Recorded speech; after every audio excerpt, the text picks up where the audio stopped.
Hi everybody, Mischa here with Word of the Day, and there it is, Prolixity. What does this noun, prolixity, mean? It means when you're talking about speaking or writing long and drawn out, tedious verbosity, long-winded. You're talking too much. You're writing too much. You're being too wordy. You're going round and round. Stop! That is prolixity. Okay, now where does it come from? It comes from Latin, and it goes from Latin to Old French to Middle French, and from Middle French, poop, into Middle English in 1395. So who does this? It's the man, Geoffrey Chaucer. Now, for those of you who know, oh yeah, I know Geoffrey Chaucer. He's that guy that he wrote the Canterbury Tales. I think I read one of those stories in high school. That's all true. But Geoffrey Chaucer was a bureaucrat. He was a civil servant. And he was also a diplomat and a writer and many other things. Now, he was such a good writer that the Canterbury Tales really are foundational to English. And he was writing at a time when English was starting to really expand and develop in new ways. First of all, it was a very hybridized sort of language. You have that base of German, lots of French loaded on top, and then all that Latin coming in.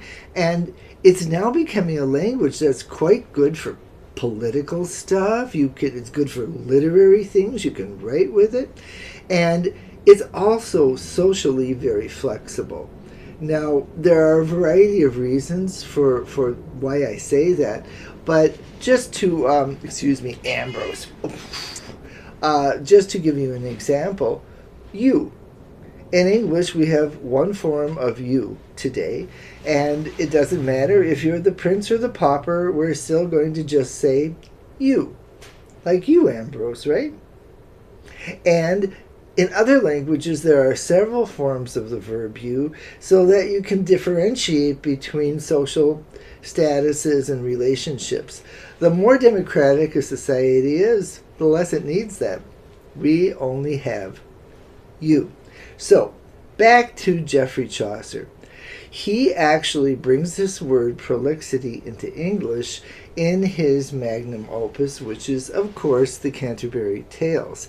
It's near the end where there's an old parson who's saying, oh, I'm going to tell you this story, and I'll try not to be too long-winded about it. And in other words, he says, let me quote, he's going to eschew prolixité. They still say it like the French. And of course, then he goes on and talks his head off.